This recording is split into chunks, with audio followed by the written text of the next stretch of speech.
What is going on, you beautiful bastards? I'm Brandon Sylvia. This is my YouTube channel. Thank you all for stopping by. I hope that you enjoyed the part one of this video, going over the best games of the 2000s from 2000 to 2009. And today is part two of that video, where me and Mondane go over the best games of the 2010s plus the 2020 and 2021s.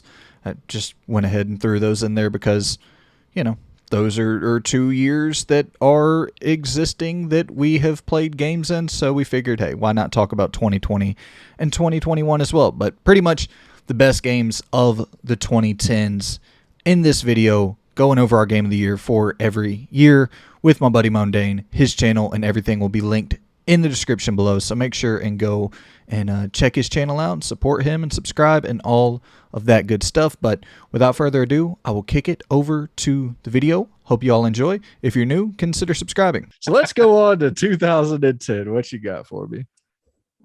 Man, another heavy loaded banger year for me. Halo Reach. I got to connect with my stepson.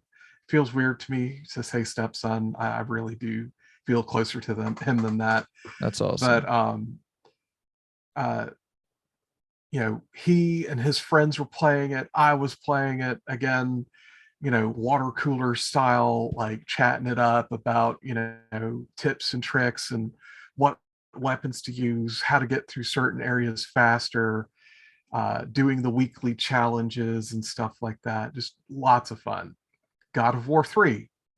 Hey, would you like to be a badass again? Why, yes, sir. Yes, sir, I would. Yeah. Rock Band 3.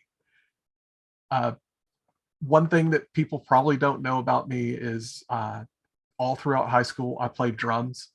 And of course, Rock Band 3 comes out and stuff. And I pick up like the Ion big, expensive version of the drums, and I started rocking out on it and stuff. And that game, playing that with friends and stuff, having, throwing back a few drinks and then playing some more and throwing back a few more drinks and playing some more and stuff. But like, man, I got through Tom Sawyer on expert on that game on the drums, and I was just like, after that I stood up and I looked at all my friends. It's, I hurt, I'm gonna go sit down for about 20 minutes. That was the introduction of like having everything else. Before that was just guitar and singing, right? Like that was where drums and all that stuff came into effect, right? Well, no, I think Rock Band was like all the way through. I think you might be thinking Guitar Hero and then Guitar Hero World Tour or Band or something like that. Oh, okay. Rock Band was always like multiple people, I think. Okay. But Rock Band 3 was like, oh, my bad. Pinnacle. Yeah. Okay, I didn't hear you say Rock Band 3. Okay, yeah. I didn't follow along with those games all that well, so I'm not like so sure about all the releases and stuff. So the third one in particular really stuck with you. Yeah, it was just the way that it hit with me and my friends and just hanging out and having a ton of good time. But again, just an honorable mention. Okay, hell yeah. White Knight Chronicles. Really weird RPG where you can like pilot this huge like magical powered mech type thing. I'm just really weird, very in depth. Had online multiplayer as well for an RPG, so like you could go and get items and stuff and then go back to the story and like play that and stuff. Really a lot of fun. Dante's Inferno was another one that was really, really good. I remember back when I was dating my wife, she asked me about it for her son, and I told her no, because it was a mature rated game and he was 17. And I was like, this is what it is. And I showed her the game and she didn't buy it for him. Yeah, he got it later, but yeah. Darksiders, or well, its other name, which is the Dark and Gritty Zelda, because it kind of is. But my lock on this on 2010 is Transformers War for Cybertron. Nice. It is a wonderful game. I'm an 80s kid. I love my G1 Transformers. They did the voices right. They did everything perfect. The fact that I could be Optimus Prime and be in the truck mode and just slam hard as I, down on the gas as hard as possible, transform out back into robot mode and be sliding sideways past like a gap between two buildings and then just slide past and boom, headshot, and then transform back into the truck and keep driving. Damn. I never played this. That sounds fun as hell. It's going to be hard for you to find. I'm so sad to admit, because of all the licensing issues that happened with it afterwards and stuff. So it's in licensing hell. Nice. It's been pulled digitally from everywhere, but I think it was very popular amongst the people who are first-person shooter fans or over-the-shoulder shooter fans and stuff. Mm-hmm. But War for Cybertron was awesome, and it spawned more games later and stuff. And in one of those games, you get to play Grimlock and turn into a dinosaur and eat people. Oh, man. But yeah, Transformers War for Cybertron is my absolute lock, especially the multiplayer thing where you could be online and you could drop in on my game and take over one of the NPCs. And you got to choose which one, because you walked into a mission, you chose the main player chose who you wanted to play, and the other two people got turned into NPCs. And the second player could come in, drop in, and take over one of those two NPCs and play. And then it was like, oh crap, I'm late for work, and you could leave, and it did not disrupt my playthrough of the game. Wow. You could drop in and drop out at any point in time. That's sick as hell. And I think more games need to get to that. Yeah. That whole drop in, drop out, have fun while you can, and then get and not have to be overly committed. Definitely. Yeah. More games also need such a great game. For sure. More games also need to let you switch between being a damn robot into a dinosaur, into a person, and shooting people in that. Like, dude, that just you describing that, I was like, man, why have I not? Like, I don't really know much about Transformers. I went on a date to see the was it Mark Wahlberg? Yeah. Or was it Shia LaBeouf? Was it Mark Wahlberg and Shia LaBeouf in the same? Yeah, they've both been in the Transformers movies. I went on a date to see that one in particular, and I guess that was like one of the not so great ones, I think. And I was just like, this is not good at all. And but the girl I was with, she liked the other ones, and she was like, no, I'm telling you, the other ones are way better. But I never watched it because that was my introduction. But I need to go back, because like what you said there, that sounds so cool. It's such a wonderful cinematic, beautiful game. And like when you're like just standing there, you'll see like little parts and stuff moving around on the character, because it's like they don't have skin. It's just parts that shift around and like move and tweak and spin and all this other stuff. Did it get a physical release? Beautiful. Yes. Definitely. Super expensive. Physical. I don't think it's going to be super expensive. I think it's going to be difficult to get your hands on. Okay. I don't really expect that game to be over $30 for you. Oh, bet. I will definitely pick that up. That sounds so cool. That idea of switching. I like weird mechanics. I'm a sucker for weird mechanics. So I never thought about that. How cool that could be in a video game to pull all that off. The thing is you can play as the Jets too. I don't even know what that means. Fly like there. Actual Jets. jets. You can fly and stuff, and then like transform and like drop in on someone. Okay. You just drop in and melee them and stuff. Nice. Heck, I thought you meant like the damn friggin' the football team for a second. Like, what do you mean? Okay, heck yeah, dude. So that's your game of the year for 2010. Yeah. Nice. All right. For me, like you said, 2010 stat, God of War 3 is up there for me as well. Alpha Protocol, I look, I get it, guys. Anybody out there who doesn't like this game, there's a ton of reasons to bash Alpha Protocol, but like I said, that BioWare magic, I'm a sucker for that.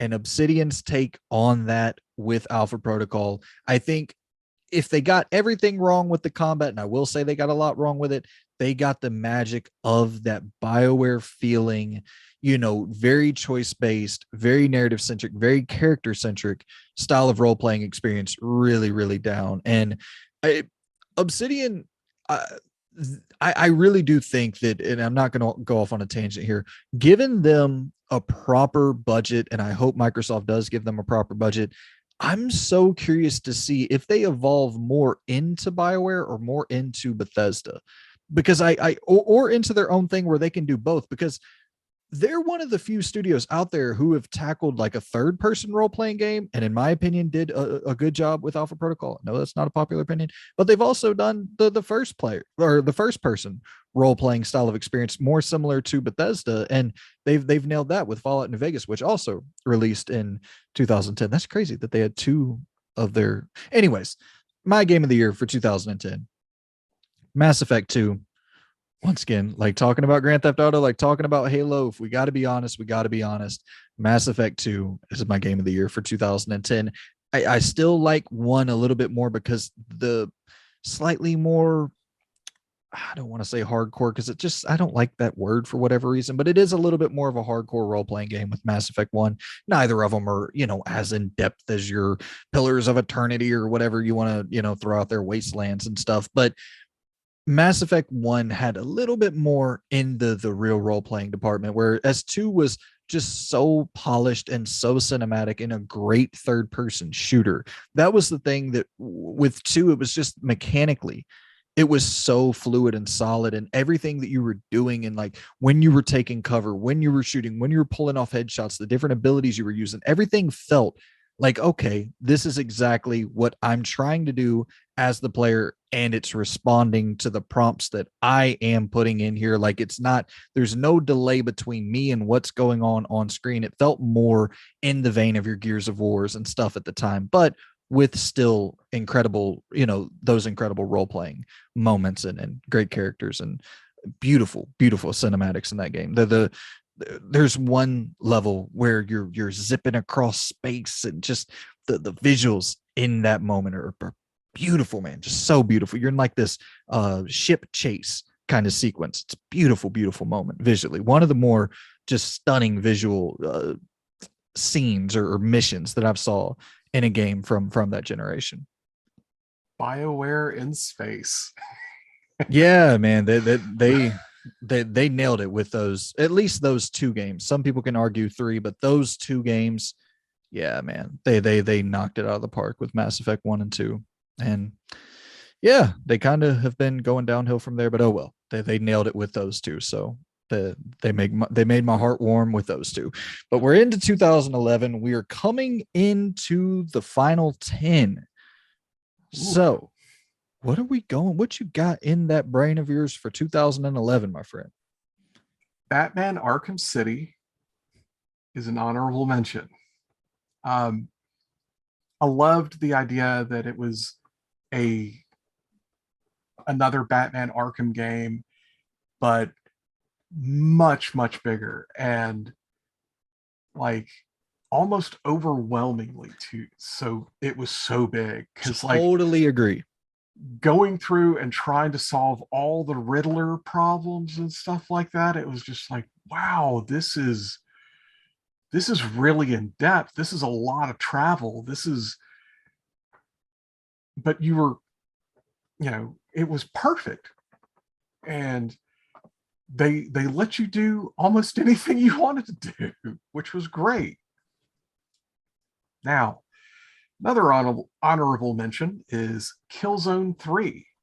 I really do like the Killzone series. I loved the the story behind it, and how, Earth and Mars, and that animosity between, like, where it's like, well, no, we're too separated from Earth, so we don't want to follow their rules anymore, and all this other stuff. And really good first person shooter mechanics with that. But my absolute favorite oddball game is actually on PC. Orcs Must Die. Okay. And this one's going to take a little bit of explaining because I don't think it's that popular. But you play this thing called a war mage, and it's this guy that's absolutely cocky. And his magical ability is that he can set traps. And these traps are like comical in nature. Like, there's a springboard trap where you can just boing, and the guy just goes flying if he's not too heavy. And you can, like, make him smack into a wall, or you can throw him off into lava, or you can freeze them, or you can have these like huge maces that come down and swing back and forth and smash into people. You can put tar pits on the ground and have flamethrowers on the wall, and, like, all kinds of just crazy, maniacal, like, murderous intent. Of, like, it was like, you could even do things where it's like, this poor monster, this poor orc has gone through all of this stuff, slogging all the way through, and at the very end there's a springboard that launches them back to where they came from, and they have to go all through it again and stuff. Man. And it's hilarious. It is so much fun to just, like, set these things up and watch how it has dismemberment. Yes. Yes. They fly apart, and you can upgrade things. You can only select so many different types of traps you can take with you and stuff. You have to attach them to the wall or to the floor or to the ceiling in a proper manner and stuff. So there's a strategy round before each horde of orcs start coming through trying to reach the goal and stuff. And your job is to prevent them from doing that. Nice. So it's kind of tower defense too, but it's all the strategy, and it's all comedic all the way through. Yeah. Like, you get to see one of the orcs explode, and the guy you're playing looks over and goes, "Ew, gross." I love that. I love seeing characters respond to what's going on in the game. I absolutely love that. And it's just so much fun. I highly suggest anyone in the audience just go check it out. Look it up on Steam. Look it up. I think they started releasing some of them on console. Okay. But it's just a blast. Have fun. It's nothing too serious. Just, don't have a drink in your mouth while you're, while you're playing it, because you'll spray it out. Yeah. Hell yeah, dude. That's awesome. That's your GOTY for 2011. Yeah. Nice. Heck yeah. 2011, another, like you said, Arkham City. Did you give a shout out to Uncharted 3? No.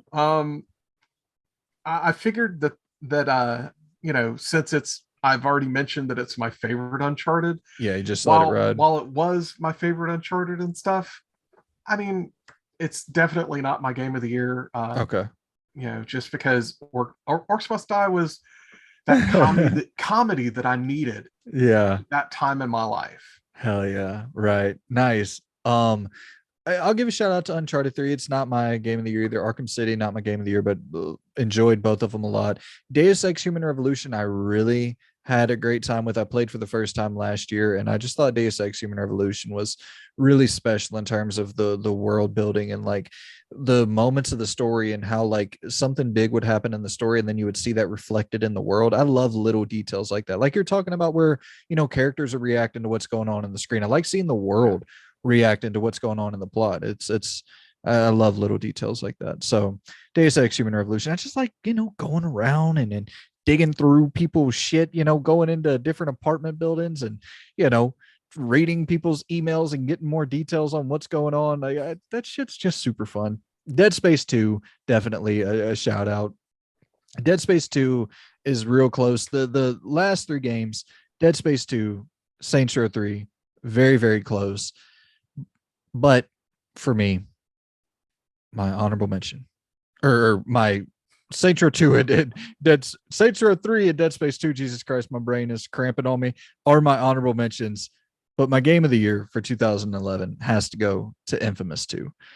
Infamous 2, I can't believe how much of an improvement Infamous 2 is over Infamous 1. Infamous 1 is really great, but Infamous 2, it keeps everything that makes Infamous 1 so solid, but it amplifies it to the next level where you actually, when you're making the choices between, your good arc or your evil arc, there's a weight to it. And whenever you have the two different characters that one of them is kind of a representative of good, one's a representative of bad. And that's what, it leads you to think, at least.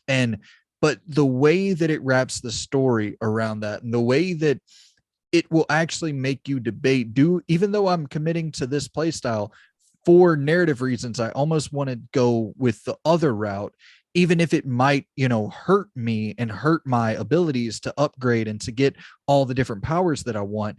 I'm so torn on, I don't necessarily believe this good character, and I'm starting to lean more towards believing this quote unquote bad character. And I love when stories do that. And they, it wants you to commit to one way or the other, but how it bends you and makes you go, man, I'm not sure about this.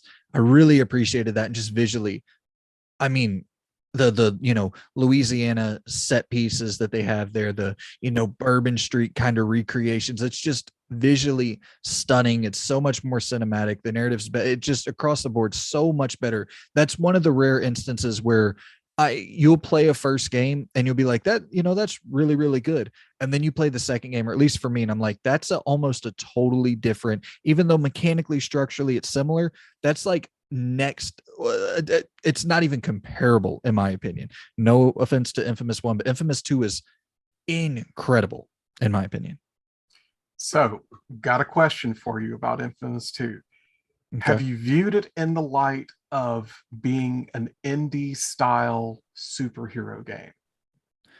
There's definitely something to be said about that, about not having, you're looking at like Arkham City, and I would say maybe the first one, more of an indie style superhero game. I think the second one, the funding, because it was exclusive to PlayStation. So I'm imagining that Sony had, a hand in funding that. And I would assume that the first one did decently well for them to get a sequel, and then with Second Son to close it off. But I think that the budget probably increased drastically with 2. I look at 1 more as a prototype and maybe a little bit more, like you said, a superhero style indie game, even though it's not an indie game, but in terms of triple A, like it's on the lower scale, I would say the first game. And then the second game, I would say the second game is a full on triple A style of experience. But the first one, I could see that a little bit. It's definitely not like, it doesn't look as good as something like Arkham City, or which came out Arkham City actually came out this year, and then you get what I'm saying. It doesn't look as good as some of the other superhero games that were its competition around that same time frame. So I could certainly see that in a way. All right, man. So what are you throwing at me for 2012? I think we're going to play that game again, where you try to guess which game is okay, my favorite. Let's spice it up. Let me see. Halo 4. Do I need to say anything about it? No, I think I got that. Orcs Must Die 2. Oh, more of the same. Okay, interesting. Symphony. Now I need to explain Symphony a little bit. Symphony is this weird vertical shooter where it's all procedurally generated off of the MP3 that you submit to the game. Spy Hunter on the PlayStation Vita. Not much explanation needed there. XCOM Enemy Unknown. or Diablo 3? Oh, damn. Okay, this is actually a lot harder. I don't think. All right, I'm going to give you my process of elimination here. I'm thinking no on Halo 4 because with 1 and 2, oh man. Okay, so 2 was your game of the year, and then 3 was your game of the year, correct? Or OST? Yeah. No, Okay. 3 was. Okay, 3 was. So but 1 wasn't. Correct? Yeah, I believe so.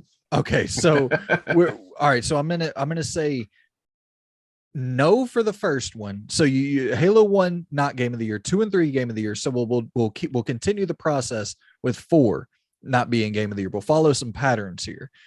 And then we're going, you know what? Let's just throw one at the wall. Let's throw one at the wall. I'm gonna go with XCOM or XCOM.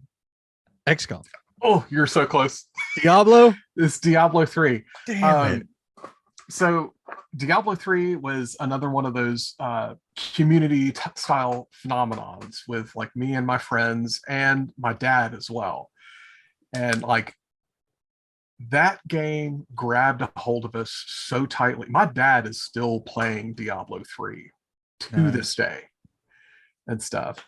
I since hung it up because it's like I've got to get to my backlog. I can't keep playing this endless loop game forever.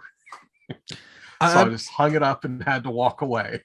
Yeah, I've noticed that you like to dive into things like very, very deeply, and like with Cyberpunk, hundreds of hours. And I've noticed that with different games, you really like to dive in deep and experience, hundreds of hours of these, big expansive games. 1.6 is calling me on Cyberpunk, and I'm just looking at it going, oh god, I've already put like over 600 hours into that game. Do I really want to do it again? Do I really want to start another character from scratch just to have the 1.6 experience all the way through? I respect that though, because I'm so not that guy at all. Like I'm mainly main story, some side activities. Like I jump around so much. So I always find it really cool talking to people who like to dedicate, entire months to one specific game. I think that's so cool because people who do that have a much more, like, I can go on and talk about these games a little bit, but people who really dive in like that, they can go in depth, and I love hearing that type of analysis. So yeah, it was Diablo 3 one for you like that, where you just dove into for hundreds of hours? Oh my gosh, it is a shameful amount of hours. Multiple characters maxed out, going through multiple seasons and stuff, and just tweaking each and everything, and like coming up with particular builds that are like fun or do this type of damage or just wipe out the entire board. Coming up with tag teams with friends where it's like they're going to cover these 3 things and I'm going to cover these 3 things, and when we combine together we're just going to absolutely destroy this game completely. Nice. Yeah. Hell yeah, dude. Hell yeah.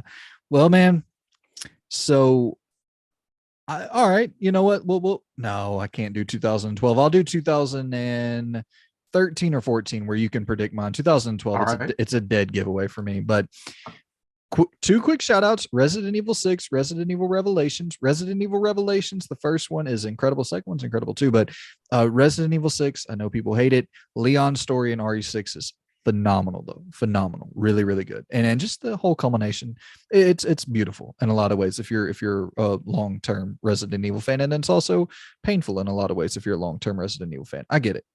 Mass Effect 3, quick shout out. Far Cry 3, quick shout out. Dishonored, incredible immersive sim experience.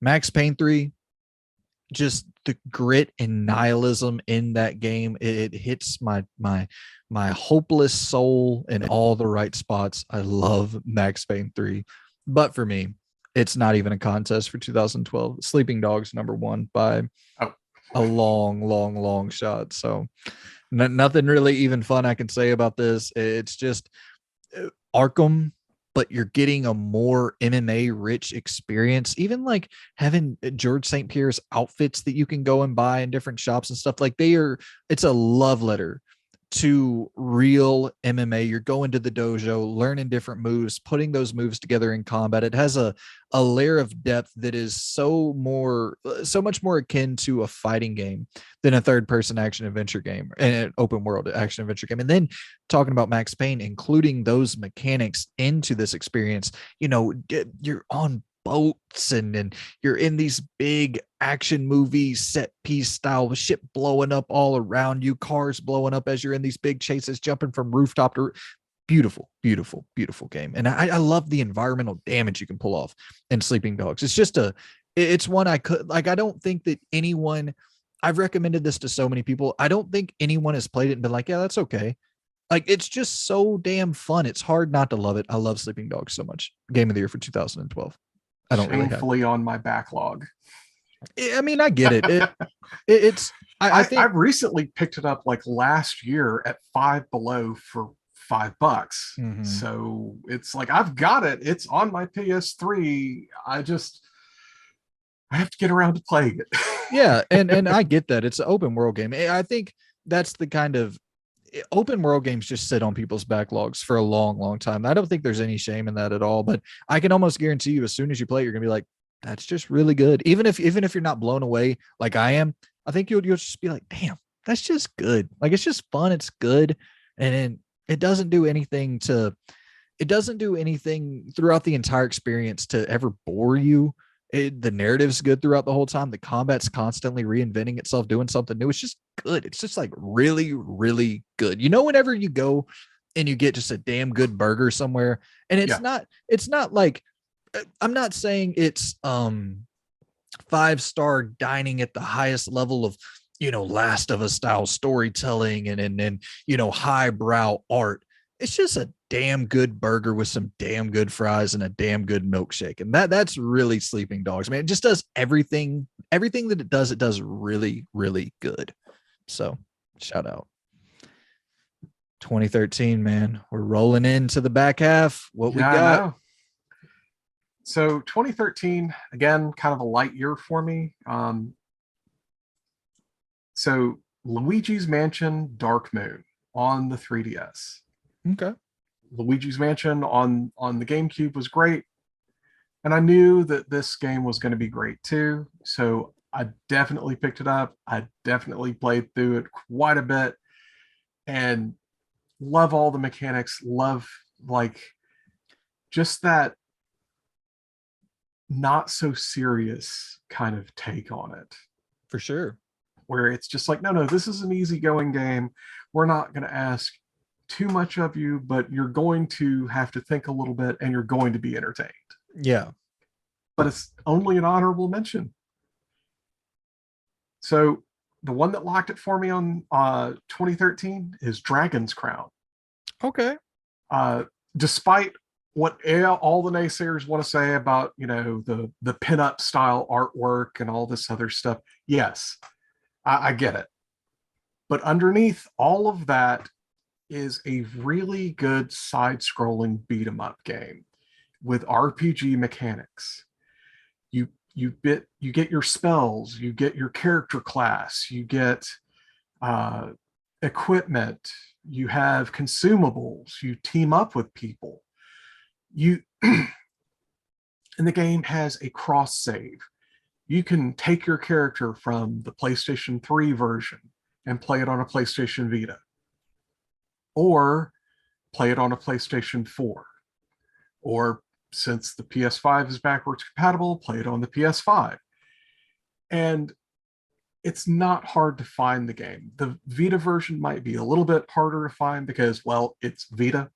But the PlayStation 3 version, it still works. You can still play with people on it and stuff. You can still play with people on the PS4 version. It's just a really good, like Sleeping Dogs. It's really just, they mastered the basics of the genre that this game should be at. Yeah.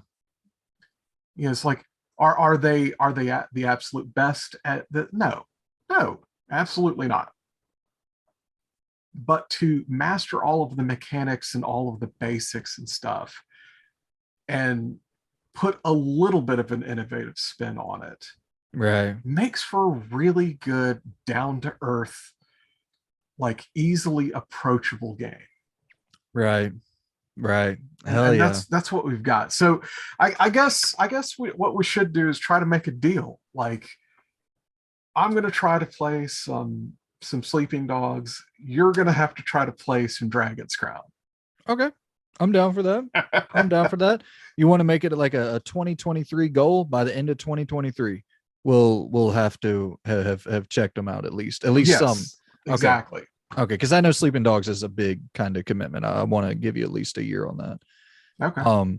Okay, so for 2013, I don't know if I want to have you predict this year, but the more I'm looking through my entire list, and I feel like 2013 maybe the only year that would even surprise you, or it's not going to surprise you really, but my other picks here, I'm almost positive you'll get all these. So let's go through 2013. I'll give you all my picks. Sure. Grand Theft Auto 5, The Last of Us, Saints Row 4, Metal Gear Rising, Revengeance, Batman Arkham Origins, Outlast, The Wolf Among Us.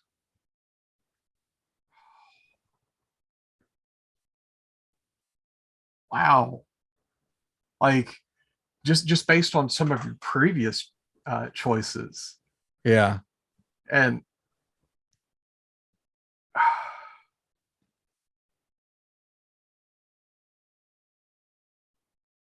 You want me to cite them off one more time? yeah. Okay. We have GTA 5, The Last of Us 1, Saints Row 4, Metal Gear Rising Revengeance, Batman Arkham Origins, Outlast, The Wolf Among Us. I think you would pick. I don't think you're going to pick GTA 5 because I think it's dropped off um, from like the new shiny has worn off from like Vice City and stuff. Okay. I would have to say, just because of like your love for survival horror, and um, I think you enjoy the struggle for survival as much as I do. It's going to have to be Last of Us. Yeah, it's The Last of Us. Yeah, but when we get to the other games on here, like the other years, you'll know my game of the year for.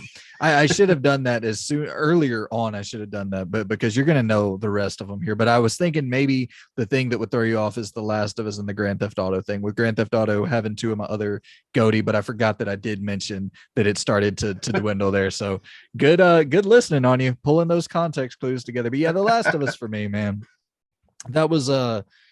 That was just a story. And shout out to The Wolf Among Us too. Those two games in particular got me back into gaming, because this was a period where the whole PlayStation 3 era, that entire like probably almost a decade or so, I wasn't really into gaming hardcore.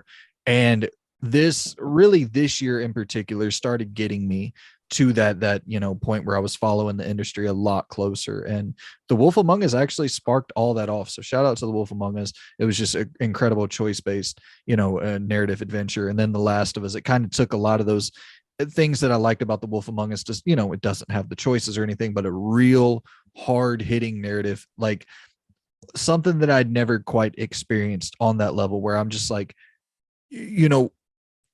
I don't know. I mean, you can't really spoil a freaking game from 2000. Have you played The Last of Us 1?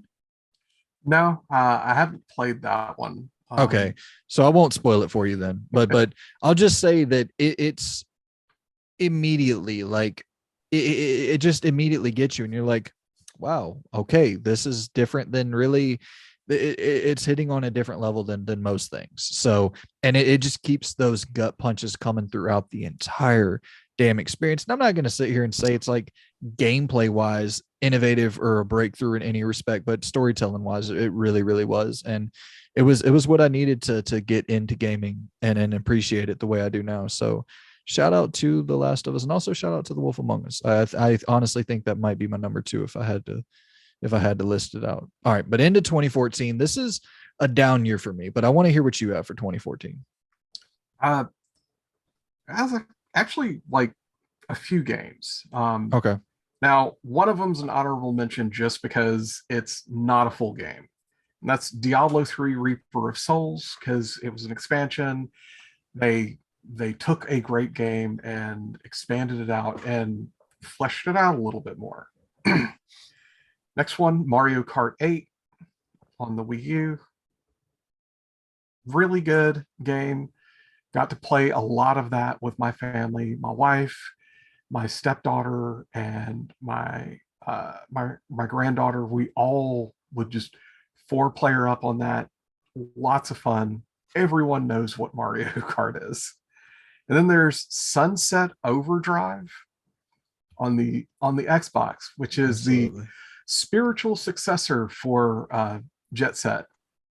Yeah, in a lot of ways, that's a good comparison. But my game of the year was Guilty Gear XRD. Okay. I love the Guilty Gear series. I've loved it since the PlayStation 1 era. And they quickly corrected the mistake they made on the PlayStation 1 version of the game. But they went through and they've fleshed out the characters. It's always been this like hard-hitting heavy metal style soundtrack with these over-the-top moves, beautiful animations, a super, super, super deep backstory if you want to dig into it, where there's this place called the Backyard where you basically step outside of reality, and once you can do that, you can actually manipulate reality. Really, really, really in depth. Lots of weirdness going on with that backstory and stuff. And it's just, once you start digging into it, it's like it becomes more than just a fighting game. But on the surface level, it is a really, really good fighting game. And it's not one of the mainstays. Well, back then it wasn't one of the mainstays. Now it's showing up in tournaments. Like it's been in Evo for a while now and stuff. So it's here, and it's here to stay. But yeah, it's my 2014 game of the year. Nice. Hell yeah. That's a good choice. 2014 for me is not, it's not a big year. Dragon Age Inquisitions, honorable mention. Infamous Second Son, kind of honorable mention. Watch Dogs, kind of honorable mention. But for me, my game of the year is The Evil Within 1. The Evil Within 1, we'll talk about the other Evil Within in a little bit, but The Evil Within 1, it is scarier than probably anything I've ever played. I think I would have to give it that claim. I don't know that there's ever been a game that quite makes the mundane that terrifying, as you're just walking through doors and you're looking for different tripwires, you're looking for different mines, everything is so explosive, man. And then you're just little moments as you're just like exploring in Resident Evil or in other survival horror games. Those are the moments that you can take a breath for a second when enemies aren't raining down at you and coming at you from all angles. The Evil Within, it's almost like it's not a flip, because those moments are terrifying too. It's just you're never ever comfortable unless you're upgrading your character.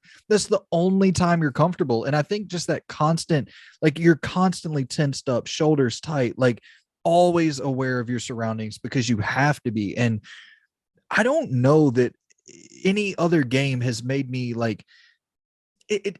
I shouldn't say the scariest, maybe just the most tense that it made me, like in my actual day-to-day life after playing it, where I would go and go to work and do the things you have to do in everyday life, and then like I was just tight, like anxious because of that game, or at least I believe because of that game. Maybe, just my own stupid brain, but I really do think it was because of that game just making me every second, making me tense up and all tight, and a really, really hard ass game to get through. Unfairly difficult, I'll say at times, but regardless, just tension 101, man. Just constantly kept that pressure on you. Yeah, really, really like high pressure at all times. And it never let any moment feel like it wasn't something to be taken really seriously. And that's a good and a bad, right? It's not 100% a good thing. And I will say, like, we'll get into the Evil Within 2 in a second, but let's head on into 2015. What you got for me? This not a bad year. Let's see. Transformers Devastation was an honorable mention. Okay. Just because, again, 80s kid, Transformers, that weird cell shaded kind of look to it and everything. Just great. Absolutely loved all of that. And the very cartoonish like combat that looks like it belonged in the 80s cartoon. Where, you would see Optimus like reach back with the double axe handle and just bam and just knock someone for a loop. Nice. And stuff, and just not as cinematic as the other Transformers game I mentioned earlier. That's more action based. This is more cinematic based, I guess is the correct way to put it. But really, really great game, but only an honorable mention. 2015 has to go to Ori and the Blind Forest. Beautiful story, great mechanics, jumping around, learning how to do new things, that Metroidvania style that's just honed to a razor's edge. However, that first boss, and some people are going to disagree with me, that first boss that you run into is really, really rough. Because it's the story. The initial story, like within the first 5 minutes. And yeah, I'm going to be a little bit spoiler here, which I really normally don't do. It's when the person who's caring for Ori passes away. That's what I consider the first boss, because it just hits you. It hit me emotionally really hard. Right. Like, I set the controller down and like walked away for a moment, because it was just like, okay, that sucks. Like, you just watched the main character go from having someone in their life that cared for them to being an orphan. Yeah. That is. And yeah, that hurt. Yeah, that's super freaking heavy, man. And a game that's visually like it's stunning. The way that they play with all of the light and the dark and stuff. Yeah, it's just such a good theme. Yeah, it's stunning visually. It's one I definitely need to freaking play, man. I've looked at it and heard so many great things. So many people say, remarkable things about the story. And then I look at the visuals and I'm like, oh my God, that's so beautiful. I gotta play it. It was exclusive to Xbox and PC for a while, wasn't it? Yeah. Yeah. It's everywhere now. Like, you can pick it up on the Switch. Okay. And stuff. And like, I think there's even a collection on the Switch physically that you can get the first and second game and stuff, and just because there's now a second game. Right. And it's just as good. Hell yeah. All right, so 2015, man. All right, this is a pretty heavy year for me. Dying Light, just incredibly immersive first person experience. The parkour is unparalleled. Mad Max, very underrated. Soma, incredibly underrated narrative. Until Dawn, everyone knows Until Dawn's incredible. I don't really need to expand there. It's super massive. Their big breakout. Batman Arkham Knight. I like Batman Arkham Knight a lot. A lot of people don't but I'm a defender of it. I like Arkham Knight. I think the introduction to the Batmobile was really fun. I don't love the tank combat, but the introduction of it was incredibly fun. Fallout 4 didn't do it for me the way 3 did, but still, I appreciate it. The whatever 20, 25 hours I put into it. Metal Gear Solid 5, similar with 4, not as high up as 2, 3, 1, but I still appreciate what it did with the open world, a very immersive semi version of Metal Gear, which I can appreciate. But 2015, this is a blowout for me. It's not really even close. The Witcher 3. The Witcher 3 is, it's just, I mean, come on, man. The relationship with Geralt and Ciri is beautiful, but your relationship with Geralt when you're playing as him and getting to kind of build him the way you would like to build him is so cool. Because when we were talking earlier about Mass Effect, where, you know, Paragon, Renegade, and it's like, yeah, it's super fun to play that arc, or Infamous, good, bad. With Geralt, it is none of that. You're not good, you're not bad, you're not necessarily being defined by one choice that can, you know, spiral you down and make it to where you can't upgrade a certain path. Like, you can play from moment to moment. If you're, you know, super good guys, save the universe throughout the entire game, but one dude you're like, yeah, you know what, I don't like you, and I think I would unnecessarily kill you. You unnecessarily kill that guy. Fuck that guy. It doesn't matter, because you are getting to shape Geralt to however you would like. And of course, there's going to be ramifications, but the ramifications for the good things you do and the bad things you do, they're not on any sort of pendulum that's swinging and shaping the style of character or the style of performance or the upgrades that you can have. It's you're doing in the moment what you think is the best choice for you to make. And just incredible characters, incredible world building. This is so stupid, but the bodies of water in The Witcher 3, it's ridiculous to go off into the distance and you're like, wait, all the bodies of water aren't shaded the same. Like, there's different shades of blue for these different bodies of water. Like, a more lake style area has a different shade, you know, than the more oceanic style area that you can go and explore. And it's just, it's incredible. Their attention to detail is so stunning. The worlds feel so lived in. I'm going to quit rambling. The Witcher 3 is immaculate, man. It's immaculate. Not the greatest combat, but immaculate world building and storytelling. And another one on my backlog list. I'm actually planning on getting through that as soon as I get through all of Mass Effect Legendary Edition. And then I'm going to do Mass Effect Andromeda, because I just want to put a bow on that. Yeah. And then Witcher 3, and then Control. You will love Witcher 3 because you love Cyberpunk, and it, you know, same team obviously, but The Witcher 3, dude, I won't even speak anything about anything that goes on there, because you're gonna play. I am not. I'm gonna deep dive, aren't I? Oh, for sure. And I'm not that style of person at all. Like, I like to, you know, get the main experience, do some side activities. Usually I at the most, like, if I'm in love with a game, I'll go 50 to 70.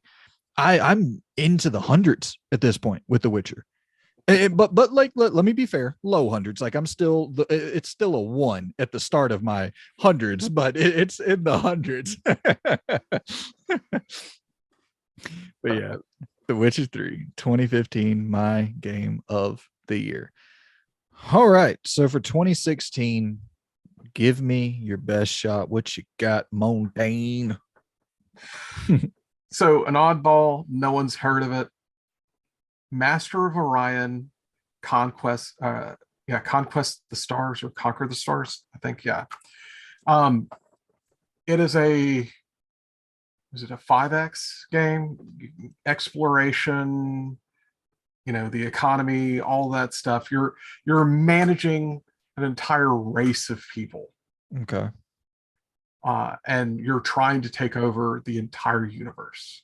Sometimes you spy on people, sometimes you go to war with people, sometimes you just nice them to death with like treaties and stuff. Nice. But it's just an honorable mention. My lock is Doom 2016. And it's because it pulls all of the great things that I loved about Guilty Gear, which is all of the music and everything, Yep.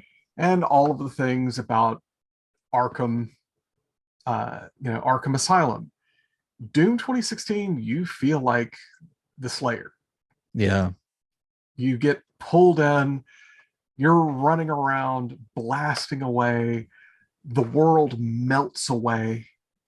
Nothing else exists except for the target that's right in front of you. And oh, look, you just took its head off. And that was awesome. And you want to go do it again. Right. Yeah. And what a reinvention for the franchise. Oh, yeah. No kidding. And like the in-depth of like the behind the scenes for the music and stuff, if you haven't seen any of that, it's amazing. Like they have a crowd of singers that are like shouting at the right time and stuff. So it is a classically recorded soundtrack. Nice. Have you seen Metal Hellsinger? No. You I think you dig that. Very Doom inspired, kind of, what do they call it? Rhythm shooter, I guess you would Oh, call yeah, it. yeah. Okay. Yeah, where you have to like shoot the gun with the beat of the I have seen that. I just didn't connect the name. Yeah, with Surge from System of a Down and Randy Blythe from Lamb of God and Tatiana from Ginger, a bunch of like hardcore, or I shouldn't say hardcore, but like metal, vocalists that are beloved, and they're performing on the soundtrack. I think that with you being into Doom, and it definitely took a lot of inspiration from Doom, I think you'd be into Metal Hellsinger for sure. So that's your GOTY. Yeah. Doom 2016. That's definitely a damn solid GOTY. I am surprised, I'll say, Uncharted 4, not your GOTY. I'm very, very shocked by that. I know you say you like 3 a lot, and then you might have 3 ahead of 4, but so okay, cool. I'm just I'll give it that. It was great, and it was, I don't know. I have personal feelings with that because it's like I felt like a kid putting away my toy for the very last time. I get you. And I was like, but I don't want this to end. Yeah. I'm unhappy because you're making me put away my Nathan Drake toy. That's an interesting perspective to have, and that's one that I haven't really thought about a lot, where that makes total sense. It's the end of that journey, and of course it wraps up in a beautiful way, in my opinion. Yeah, I mean, like, nothing against the game or anything like that at all. Exactly. I just haven't heard that perspective, and I do think that's such an interesting perspective, because now that you say it, I kind of get that. I kind of see what you're saying. Like, yeah, that's the end, and that kind of sucks. And when it's the end. Yeah, and I mean, like they basically tell it to you at the very beginning of the game, where it's like, he's going through, and like going through the attic scene was like just so like nostalgic for the previous games and stuff, and it's just like, wow. That's like, yeah. I remember that. I remember when we went and did that and this and stuff. But I mean, yeah, this is the one where they play with where you play with the brother. Well, it's the one where you have some missions with him. Yeah. Yeah. And I liked having more backstory on Nathan and stuff. So I mean, like, yes, very, very high marks, wonderful game, absolutely love it. But yeah, not my game of the year, because it's just like they took my toy away. Right. Yeah. I appreciate hearing that, because I don't think I've ever heard that from anybody before, but that actually makes a lot of sense to me. But with that being said, it's my game of the year for 2016. The moment, man, the moment that sold me was that crazy the car chase scene when you're in the Jeep and like you're swinging oh my God, I've never seen something that was that cinematic but actually allowing you to play it. And yeah, I'm not going to sit here and say you had total agency over what was going on, but just the way it melded gameplay into the cinematics was stunning, man. It was so freaking stunning, and it's just a visually an immaculate game, and I think it was the best, most polished version of what they had with that formula, while expanding it, opening it up a little bit, giving you more options to tackle things in stealth. I really loved Uncharted 4 a lot. I love all the Uncharted games, obviously, but 4, I absolutely loved 4. Titanfall 2, honorable mention. Mafia 3, honorable mention. And a huge honorable mention to Telltale's Batman game. That's a very, very underrated Telltale title. For people who are fans of the Batman and like a dark, gritty storyline, it's really, really freaking good, really underrated, and getting to make choices that you wouldn't expect to be able to make, and getting to like see the origins of characters in unique ways. Like real good shit there. Did you ever play Uncharted Lost Legacy? I love Lost Legacy. Yeah. Such a good passing of the torch. Like I was really concerned about that, where it was like, I'm not so sure about this, but they did spend a lot of time developing her character, developing Chloe. Yeah. And it's like, okay, I'm willing to take a risk on this and just see where it goes. And it was like, okay, the engine is perfectly polished. At No, 11. there's no problems whatsoever that I had with it. Teaming up with Nadine was, is that her name? Yep. Yeah, it, like, was great. I love the dynamic between them and stuff. But now I'm way off and ranting about something. Well, that's else. 2017. Yeah, that's on my honorable mention for 2017. Yeah, I totally agree and with me you as well. Yeah. So speaking of 2017, right? Mm-hmm. So that was one of my honorable mentions, but not the game of the year. And I'm pretty sure I would bet money that both of our game of the year is going to be the same thing. I guarantee you it's not. I Oh, guarantee you. I know what yours another is. honorable mention is Cuphead. It was really good. It's innovative. I love the art style. They took something and ran with it, and it works, and it became highly addictive and competitive. But my game of the year for 2017. Hold on. Can I guess it? Sure. Horizon. Yes. All right. I thought so. All right. Because it was my first time ever playing the PlayStation 4. That's right. It was my very first game. And like, just that, like, going into every single fight with a plan. Like, I'm going to do this, and I'm going to jump over here and do this, and like, and even if it was like, well, it's just one of those weak things. It's like, yeah, it could be just one of those weak things. But what if like that guy over there and that guy over there jump in on the fight too? So I better have a plan. And I loved that, where it was like, yes, fast-paced combat. You can basically, try to shoot your way out of absolutely everything. But if you walked in with your head on your shoulders and a damn good plan, you almost never failed. The strategy elements are so fun.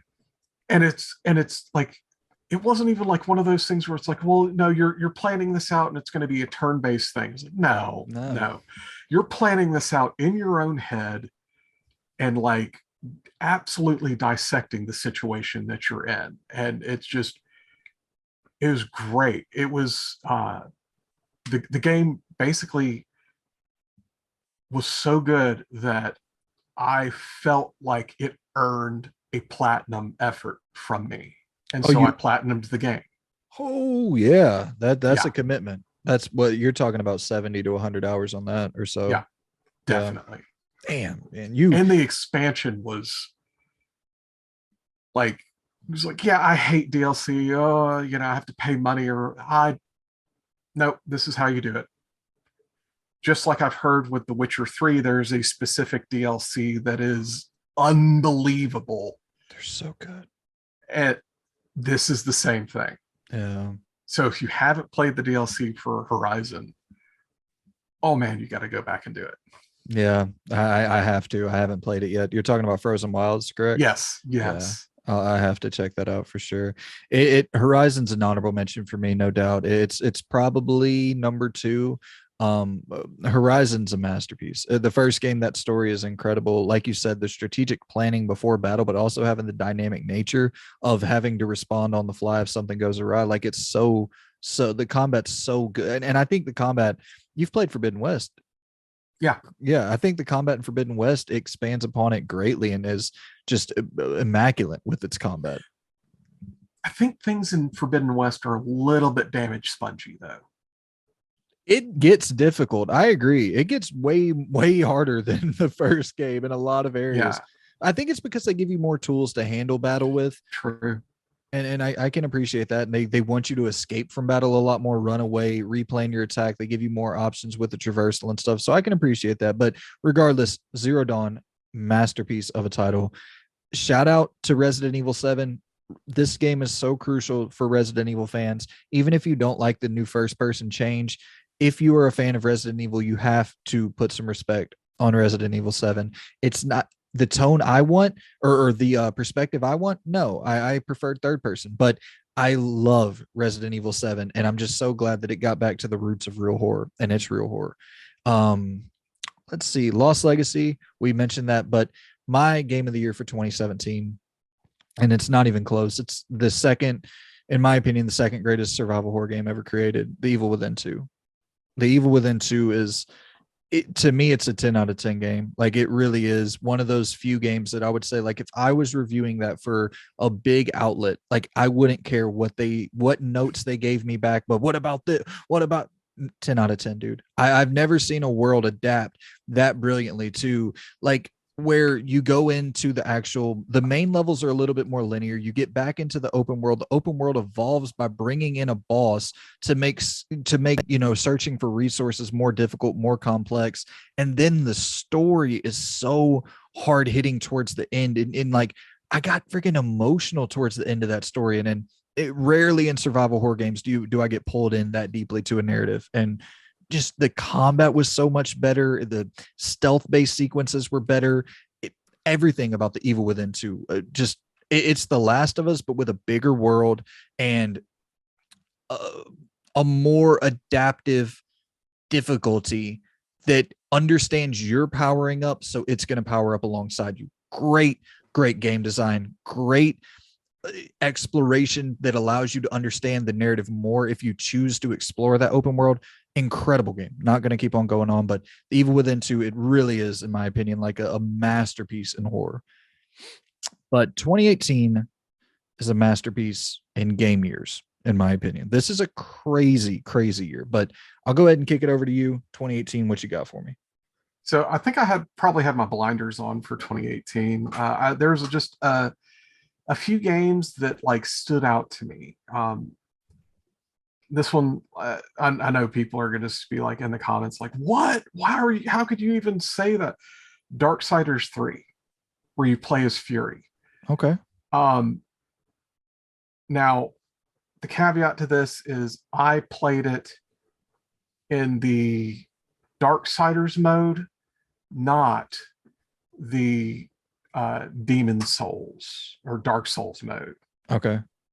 So, I returned it to classic controls and a classic gameplay and had a lot of fun. And had so much fun that towards the end of the game, I was lamenting beating it. The sign of a great game. It's like, oh, I don't want this to be over. There's a couple of choices that they made for the DLC and stuff where it's like, ooh, I can't believe you did that. Like, they lock the abyssal armor behind paid DLC. And it's like, that's been in every other game for, that, and it's been baked in every other time. You guys did that on purpose. For sure. Here's an odd one, a Nintendo Switch game that gets an honorable mention, Starlink Battle for Atlas. Okay. It's this weird star game, like starship game where like you fly around kind of a first-person shooter style, but you're very fast because it's a spaceship.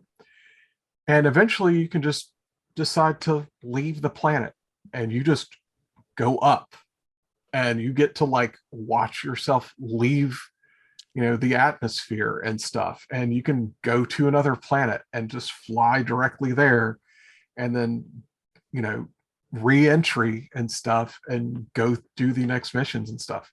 Nice. The Switch version is probably a lot better than all of the other versions because you can play as Star Fox. And I love Star Fox. So, Yeah. of course, that's the reason why I played that version. But I get again, that. honorable mention. You want to guess?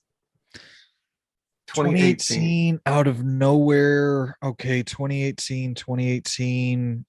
I'm either thinking Spider-Man or Red Dead, God of War. I'm gonna go with God of War. Ooh, okay.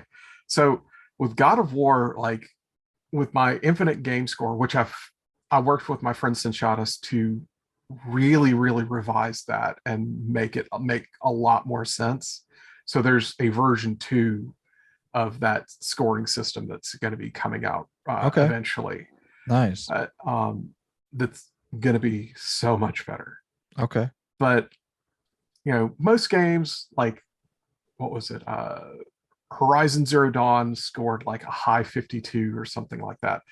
I was so mad at God of War because I didn't like the fact that the game was so hard on me that I scored it like a 2.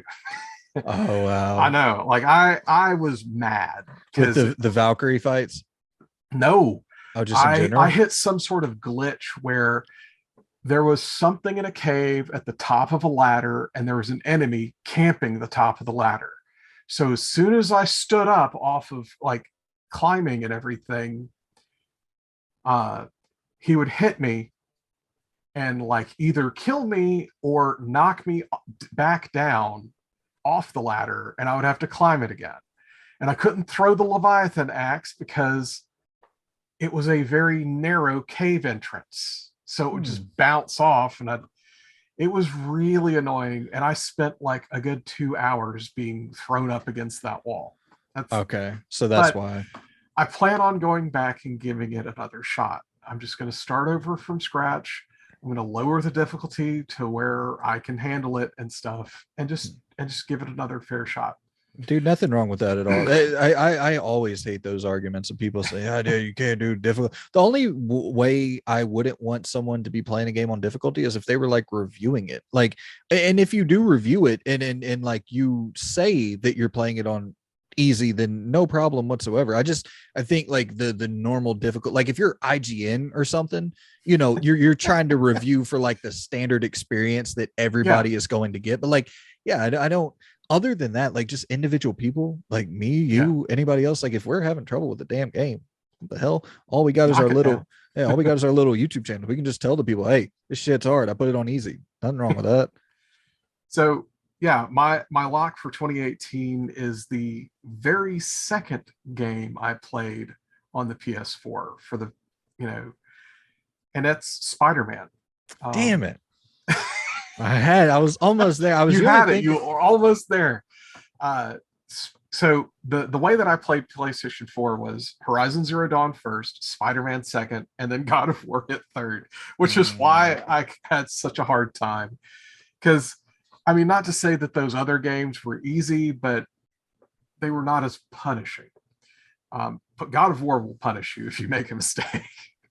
Yeah. Well, I think yours might have came down to an issue with the game. Yeah. Yeah. But Spider-Man, like, I still remember that first scene where it's like you're watching the intro and you're doing all this stuff, and then it's like, oh, by the way, here's Spider-Man swinging through New York City, and now it's time for you to take over. And like the feeling, how they conveyed all of that to you perfectly. The only thing missing was like a magical USB fan that would be hooked up to the PS4 that would like blow air in your face when you were like swinging really fast or something. That would be the only thing that they could have done to make that even more perfect. You're right. I mean, that was so perfect. Like, my granddaughter did nothing but swing around New York City as Spider-Man. And she could barely hold onto the PlayStation 4 controller back then. Yeah, no doubt, dude. I've heard people say they just hop back in just to swing around, and I don't fault anyone for doing that. It's just, oh my, and just finding the random, like, oh, look, someone's robbing something, and you just swing in, and it's so close to being like just Marvel's answer to the Batman Arkham games. Yeah, right. And it's just, oh my God, so good. It's an incredible game. It's on my honorable mentions for sure. Spider-Man, incredible game. God of War on my honorable mentions. Assassin's Creed Odyssey, very underrated. Detroit Become, I shouldn't say underrated. It's an Assassin's Creed game, but I don't think like, I think if people who don't like Assassin's Creed went into it, they would get a lot of enjoyment out of it because it's a lot more role-playing game than it is Assassin's Creed game. But Detroit Become Human, loved that narrative. Quantic Dreams, just, incredible tech and, facial animations and just overall visuals, just so solid. My game of the year for 2018, Red Dead Redemption 2.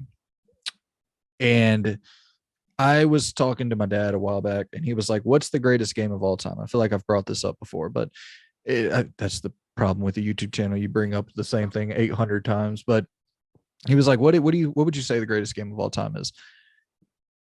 It's like, it honestly, it didn't even take me that long. I was like, it's probably that, in my opinion, out of everything that I've played in terms of like in terms of a world that is rich and full of detail and full of things for you to go and do, but also very much like how just realistic it is, and your facial hair growing and having to maintain that, going up to the snowy mountains, having to dress appropriately. And there are, I've heard people say it's a little bit too it's a little bit too like life simulator-esque in those instances. I can somewhat get that, but like, even if you don't want to engage with that, you want to go off and fish and, play in some mini games, play in some poker. And I just think that it's the best Rockstar has ever done with mission structure and with gameplay. I think it's better in every instance. The gunplay, the gameplay is better in every instance than anything Rockstar's ever made. So I just think it really is. And Arthur Morgan, one of the greatest characters. It's just in terms of like every slot, it's either, an 8 out of 10 or a freaking 10 out of 10. You know what I mean? Like it never goes anywhere near below average on anything. And I think most games you can look at something and be like, okay, yeah, the combat's really good, but the story's like a 4. But you just put up with it because the combat's so good. You don't really have to put up with much of anything with this, at least for my experience. So yeah, Red Dead Redemption 2 is a masterpiece. Into 2019, we only have couple more years left to go. What you got for me 2019? Well, I'm going to go with some honorable mentions. Darksiders Genesis. It's Darksiders, but it's a like 3/4 from the top view. It's meant to be 2-player. You can play it solo, but you can tell that it was designed with 2-player in mind. You can play as War, or you can play as, I'm blanking on it, but the guy with the guns. And I think it's Wrath, or whatever. But you go through and it's a buddy cop movie. War is sitting there and he's just like, the straight lace, like, I don't have a sense of humor kind of thing, and the other guy is just playing off of it all the time. Yeah. You have Lurch teamed up with Axel Foley from Beverly Hills Cop. And you're just like, how the hell did this happen?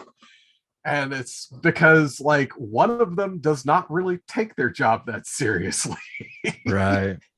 And it's Strife. Yeah. It's just like, he's hilarious. And like, I'm so looking forward to like playing that game again with just a second player and just teaming up and going through the whole thing and like getting to hear all of that dialogue again. But just an honorable mention. Another one is Star Wars Jedi Fallen Order. Beautiful, beautiful game. I love the fact that it basically made the EA CEOs shut up about bashing single player experiences. Yes, Because it was sir. like, no one wants single player experiences anymore. Ooh, money. Maybe I'll shut up about that. It's baffling. It's baffling. Hey, when you make something good, it doesn't really matter if it's single player, multiplayer, whatever. People will buy it. Chill. Yeah, Chill. exactly. This was one of those definite times where making a good product yielded the proper byproduct or result, which was huge amounts of profit. Exactly. They were more concerned about the game and the quality of the game, the quality of the story, than making money. And it shows. Absolutely. But again, just an honorable mention. So 2019, I'm dipping back towards the Switch. This is a Switch exclusive still. And I've heard rumor that this game physically has gone out of print recently. Astral Chain. It's gone out of print? It's like I said, Rumor? I've heard that it's a rumor that it's going out of print for physical. This is an amazing game, and Scott from Retro Rivals agrees with me immensely on this. It's so damn good. Because the combat and the fact that it's 2-player, and like I say that, and there's probably going to be people in the audience who go, "Huh? I didn't know that. Yeah. Like, yeah, one person can play the cop, and the other person can play whichever thing has been summoned. Huh? I didn't know that. Yeah. They don't advertise it that much, but just again, Zen moment, flow of combat, doing this, merging with the thing, riding the dog one, or becoming the archer, becoming like anytime you merge with them or like ride one or something like that. The flow of combat and the fact that they did the combat so well that you can independently control 2 characters at the same time and still come out looking like a badass and it being beautiful and cinematic. Oh, and not to mention the musical transitions between roaming around in an area and combat. How smoothly that transitions over from, okay, this is kind of a light tone of music and stuff because, you're walking through the deserted mall or whatever. And then suddenly here comes one of the monsters and it just effortlessly transitions over to the hard rock, hard metal style of, all right, it's time to get to ass kicking time, music that comes along. And then the story on top of it is like everything great. My only gripe was the fact that you could not play through the Raven side of the storyline. I wanted to do that. I thought you could do that where the guy if you picked the guy, you played through as the police. And if you picked the girl, you could play through as the Raven. I feel that was a missed opportunity.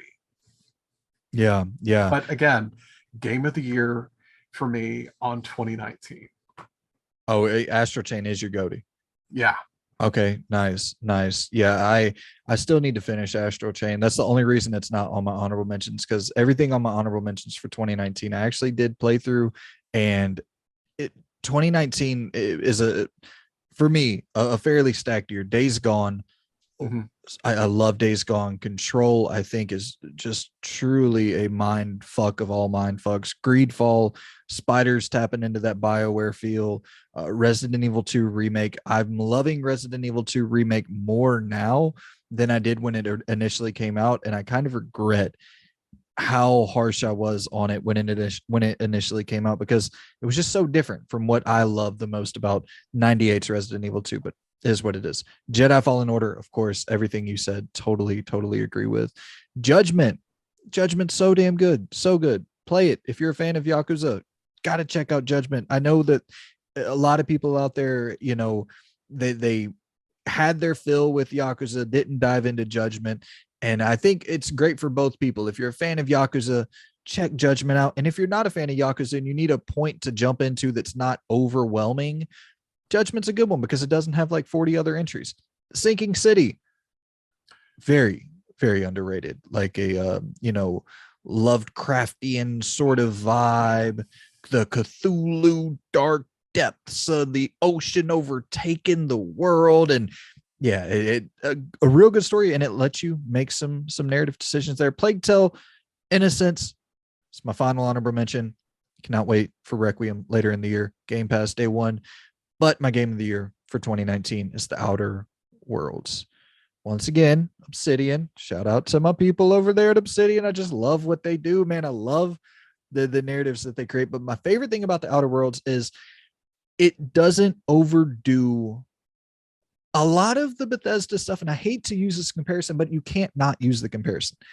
Bethesda, at times, it can feel like they're overdoing it. It's too big. You don't like you get lost going here. You backtrack over there. You're not sure. You put the marker on the map, but you're going around it in 46 different ways and not finding the exact location. The Outer Worlds is like here, there. Everything's concise. Everything's simple. It's almost the most linear I've ever really felt a somewhat open world has felt in a game, where like I know what to do. I know where to go.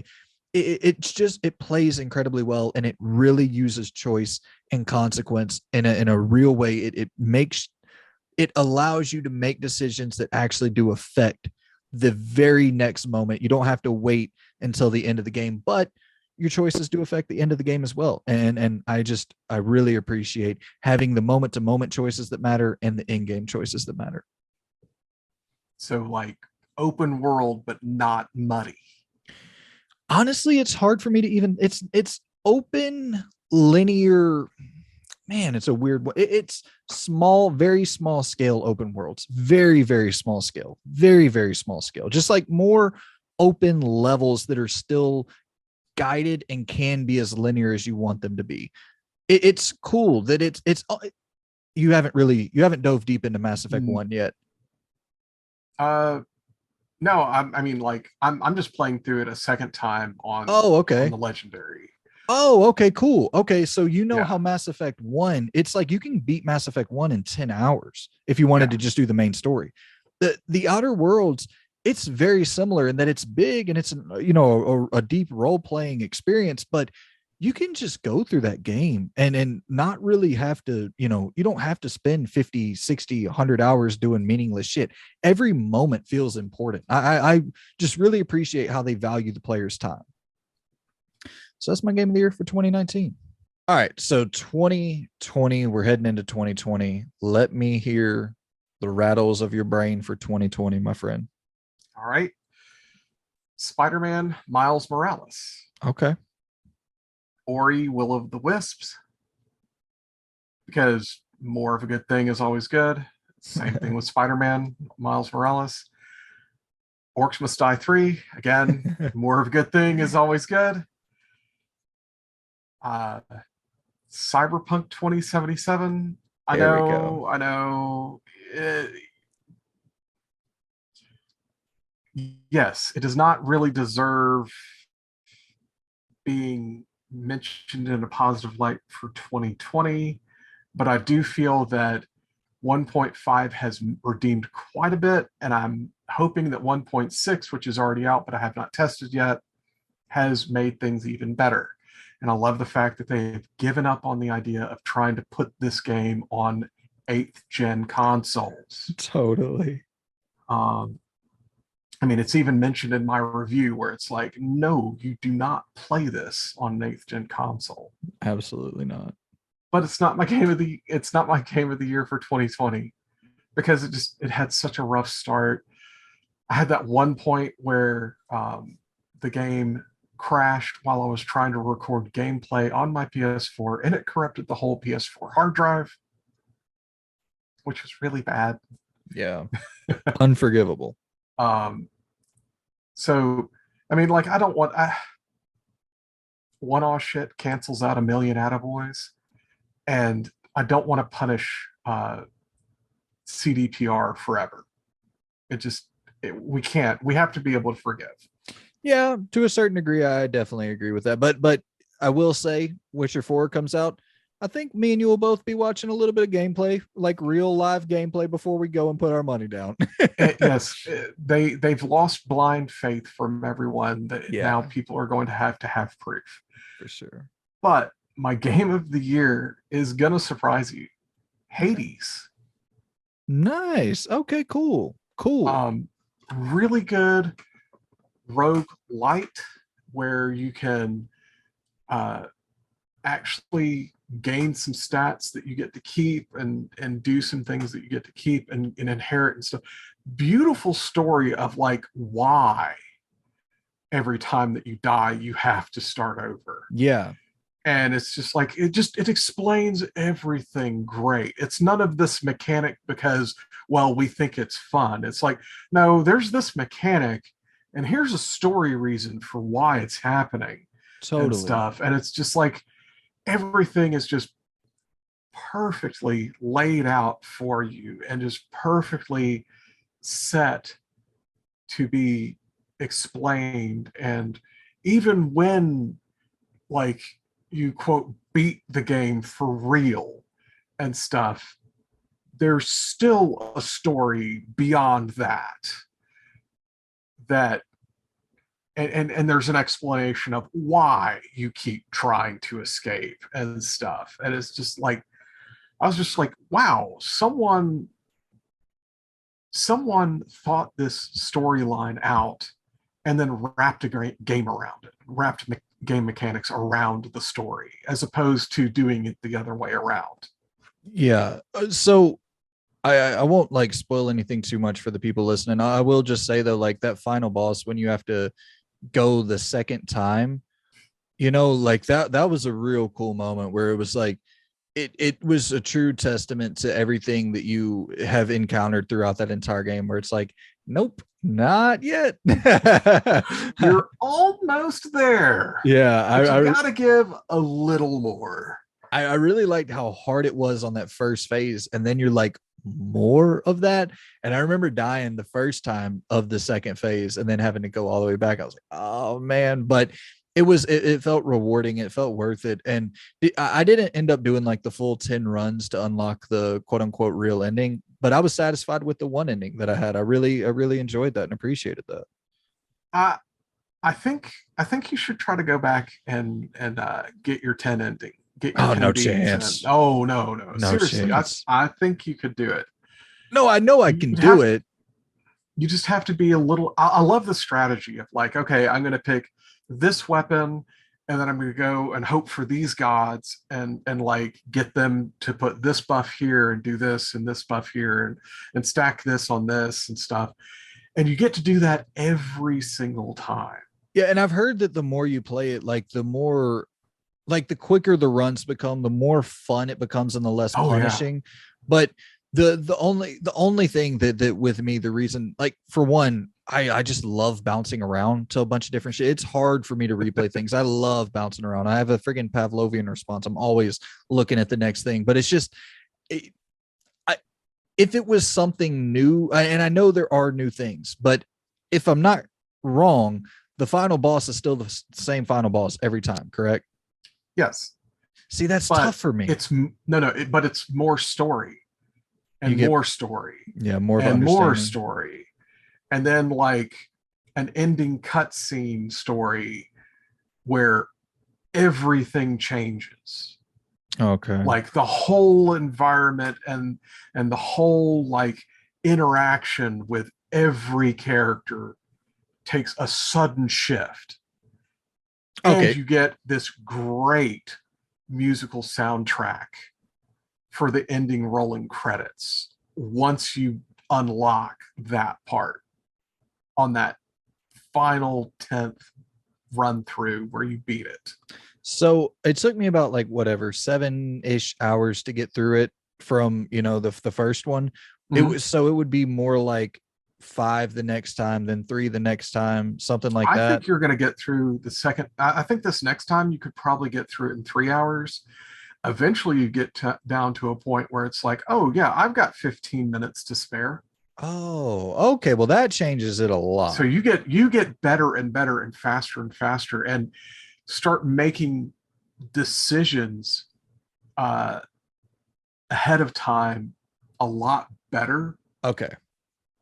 because you start understanding how everything works, and you're like hoping for to run into certain gods so that you can, oh, I'm going to get this buff for the shield, and that makes this thing absolutely outrageous and stuff. And That you makes know, sense. so yeah, so like it, even though it's a roguelite, and and historically those things do not respect your time whatsoever. This Yeah. one does, because it shortens the replay loop over and over and over again, because it's teaching you how to be better. Okay. Okay. Well, that's a totally all right. That makes a It's lot more. not going to take you 3 hours every time. Okay, cool. Okay. All right. Awesome. Well, that changes the game. I would probably like to give that another go at some point to try to get the full ending on Hades. So that's your goatee for 2020. Yep. Okay. 2020 for me. You mentioned Miles Morales, incredible game. Tony Hawk's Pro Skater 1 and 2 remake, nostalgia. Cyberpunk 2077. You went over that. I agree with everything you said. If it would have been released in 2021, probably would have been my goatee for 2021. But released it in 2020, unfortunately. Dragon Ball Z Kakarot is amazing, very underrated. I love Dragon Ball Z as a kid, but it's not, it's not something if that would have came out whenever I was like 10, 11, 12, Oh my God. oh my God, my mind would have been blown, man. But it's still amazing. Go ahead. So, okay. I've got this one story long ago, when me and my friends were playing import Dragon Ball Z games. We were playing on Super Famicom and stuff like that. And there was one where like the screen splits in half if you fly too far away from each other and stuff. Um, we realized really quickly that there was one PlayStation 2 game that would have been absolutely phenomenal and awesome if they took that engine and reskinned it for Dragon Ball Z. And it was Zone of the Enders. Ooh, Can okay. you imagine DBZ with a Zone of the Enders engine, with the lock Yeah, on and zooming in and like slashing a bunch and doing all this other stuff and like right. all the targeting? Yeah, it would have been perfect. That's an interesting comparison, but I get what you're saying. And there are ways where I like look at Dragon Ball Z Kakarot and how fast the aerial combat moves and stuff. And I'm like, yeah, that makes sense for an engine, or for systems that are built around more flight based, mechanics to control in a Dragon Ball Z game. Yeah, that makes a lot of sense actually. Hell yeah. That would be sick. All right, now that I've interrupted. Oh no, you're good. Yeah, dude. Dragon Ball Z Kakarot's a damn good game. It's a action RPG, but you're playing as freaking all the Dragon Ball characters. Awesome experience. Let's see. I Final Fantasy VII remake for sure. First time ever playing Final Fantasy. Loved that game. The Last of Us Part Two, I think, it's technically a masterpiece on pretty much every level. I don't love the story. I don't love the twists and turns that it took. I don't really, not to spoil anything, but um I don't really know how to not spoil it. Let's just say that I value characters a lot in games, and that's hey, you got to make decisions as a developer. I respect it. Number one for me for game of the year is going to Ghost of Tsushima. Ghost of Tsushima's immaculate. Absolutely immaculate. Why are you looking? I remember my Zen moment in that game. Oh, okay. Give it to me. Uh, it was There was a specific fight where it was like multiple people of different styles, And I remember reaching that moment where it was like, oh, I can just swap to a different combat style for my main character for the character mid combat Yeah. and just wail on everyone here Yeah. and not get touched. And it was, I mean, oh, It's a masterpiece. it is a masterpiece. It is definitely artwork. Yes, that's actually a good point to bring up. It's artwork in a video game, man. Like the color use, the different palette, the different color palettes that they use, the choices that they made to go between the reds and the yellows. Just god damn. And the fact that the developers and stuff are such good people, because there was that storm that wiped out a temple that I think they reference in the game. And they collected a bunch of donations and took a bunch of their own money and donated to have it rebuilt. I did not know that. Yeah. So like on top of everything else, the developers are good at heart people. Yeah, genuinely good people. That's freaking fantastic. Yeah, this is the same and it's team. like I'm looking forward to a second one, please. Oh yeah, we're getting it. That thing sold like gangbusters. We're definitely getting it. It's the same team that made Infamous games, and this was just their, this was their big breakout hit, and it was different on a level that it deserved to be their big breakout hit. Like totally earned the right to be a new franchise in the PlayStation ecosystem. Can't wait to see what they do with it. Unbelievable game. Love Jin Sakai. Great character. Into 2021. Oh, you have something else? Yeah, no. Like, I mean, like even with that game, I ran around and did the stupid poetry stuff because it was like so immersive. Where it was just like everything flowed naturally. Even with like doing the side quest stuff, it was like, no, I'm being Jin Sakai right now, and I feel like going off and doing this. I'm not going to do the main story and zip through all of it. No, I'm going to go help these people or go do. Everything was compelling. Everything was compelling in that game. And not to mention that friggin' the wind guiding you. That was such an innovative new little twist. I loved it. I mean, I know like a lot of people wanted to bag on it a little bit, where it's like, oh, it's like cheating. It's like, you know what? Sometimes you need help to know what to do next or where to go and stuff. And this was a good, like, poetic way of doing it that kind of lent to the legend of Jin Sakai, where it's like he can be, like he could be, like there are like actual ghosts of warriors that are guiding him. And it's like, this is not meant to be historical. It is mythological. Yeah. That's a brilliant way. Mythological. It is not historical. That's a brilliant way. It's got a historical setting. That's absolutely a brilliant way of putting it. That something supernatural is guiding him, and that's like, that's a cool way. That's a cool way of looking at that. I never thought about that, but I totally agree in the fact that people will say those crazy things like, you don't need the guide markers. You should find figure it out on here. It's like, what? If you want to talk about like being good at a game, like that's, and not, that doesn't even freaking matter, but that's more, when I think of that, I think of like the combat and are you able to like get through those moments of the game? I don't think like being able to find something makes you good at the game. That's a crazy, but you hear it a lot. It's like, well, that's not good design. I mean, I'm not saying it's bad design. It's just different, but it's definitely not bad design to help people know where to go. That's crazy. But yeah, Ghost of Tsushima, great freaking game. What you got for 2021, man? Wrap this thing up. We're going to wrap it up, huh? Yeah. Well, honorable mentions are going to be a little bit shocking. Ratchet and Clank Rift Apart. I love my Ratchet and Clank games. This is the showpiece for the PS5.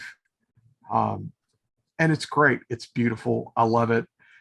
I'm a little miffed that Mr. Zircon is not in Ratchet and Clank Rift Apart, and I'm kind of hoping that that the underground petition that is supposedly going around gets back to Sony and they patch him in. The Record of Lodoss War, the Deedlit, in Labyrinth is another honorable mention. I love my Metroidvanias. I actually watched Record of Lodoss 4 when I was younger and loved that anime. Really, really good story. And again, Metroidvania, and they did it well. They did it right. R-Type Final 2, great shmup. A little bit on the rough side for some newcomers, but if you stick with it, you'll get rewarded. Metroid Dread is another honorable mention. I know a lot of people love it. I got put off on Metroid very early on because I just didn't like the NES game because I just always felt lost. But they solved that in Super Metroid, and Metroid Dread is pretty much based heavily on Super Metroid. Here's one. Hot Wheels Unleashed is another honorable mention because I sunk way too much time into that thing, building tracks and just being 8 years old again. Damn fun game. Damn fun game. Like it's just stupid fun. It's not meant to be serious. I know there's people out there that are like trying to be professional racers and whatnot in Hot Wheels, and they only want to come in first place and stuff, but it's like, it's a Hot Wheels game, guys. Yeah. Just calm down, it'll be okay. That's And then Chorus for the PS5 is really innovative, like yes, floaty shmup action RPG. And it's like, I didn't know that I liked pickles and ice cream, but yeah, it works. yes, man. And then there's the people who call it Corvus. It's like, no, that's the Roman U. It's okay. Off that soapbox. Yeah. But my game of the year should come as no surprise. Guilty Gear Strive. Okay. Again, it's more of the same good, great things, but even better. The graphics are so much better. And I did play it originally on the PS4 Pro, and now I'm playing it on the PS5, and just wow. Now, like, I'm not one of the frame counters. I'm not like a professional. I literally get to the point where it's like my skill level gets to where, am I having fun? Yes, cool. I don't want to push it any further. Definitely. But it is a great game, great soundtrack. Like every other Guilty Gear game, it has a great soundtrack. Good story. The characters are all there. They're all interacting the way that they normally interact. A couple of the new characters that got introduced have been explained and stuff, and it's just great. It's great fun. You can play it to whatever level you want to play it at, and I think it's probably the magnum opus for Guilty Gear, for Axis Games. I cannot fathom how they can perfect Guilty Gear beyond this. Hell yeah. That's dope. That's super dope. Closing off the list with one of your favorites. That's with one of your favorite franchises. That's sick. So into 2021, I'm going to breeze through these so we can get out of the good people's hair. Resident Evil Village, It Takes Two, Deathloop, Psychonauts 2. Was that a ball joke? What did I say? Was that a ball joke? Oh, a ball. I thought you said ball joke. I was like, oh boy, I'm making nut jokes. No. I don't even know. No, You're- joke. Yeah, I got you. Yeah, the Deathloop, Psychonauts 2, Forza Horizon 5, Ratchet, Rift Apart, Guardians, The Forgotten City, No More Heroes 3. Those are my honorable mentions. Breezing through them, not going to expand on it anymore. Number one for me, though, Game of the Year 2021, Lost Judgment. We talked about 2019 Judgment coming in, but Lost Judgment did so much more like you were talking about with Tsushima, how you want to go around, you want to engage in the side activities, you want to do the side stuff. that's how I felt when I was playing as Yagami, man. I wanted to go around. I wanted to go and get into the skateboarding competitions. I wanted to go, complete the boxing challenge. I wanted to complete the damn robotics club, the dancing club. I wanted to do all that side activity.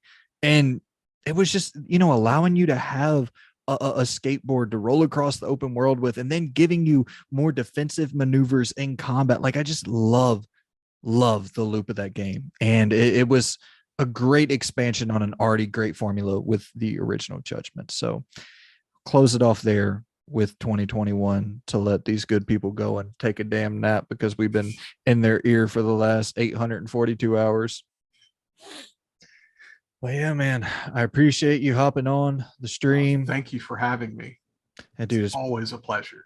Been a freaking blast. We'll definitely do a lot more of these in the future. I'll probably pop up on your channel time or two coming soon. So Yeah. We will be in touch. Like I said, Mundane Designs, everything will be linked down in the description below, so all the good people can go and find you. Any parting words for the good people, my friend? Nope. Just well, I mean, what else can we say? I think we've said everything. We've used every word in our vocabulary. But hell yeah, man, I appreciate you for joining me, man. And yeah, to all you good folks, I hope that you can still listen to our voices after this. I appreciate that. It's been a blast, man. It's been a blast going through the nostalgia lane and talking about the great games. I've had a damn good time, but I do understand that, even my own voice can get a little grating at times. So I'm sorry for the 4 hours of nonstop rambling, but we appreciate you for tuning in. Thank you so much. Go subscribe to Mundane, give him a shout, give him a check out. See you good people soon. Goodbye.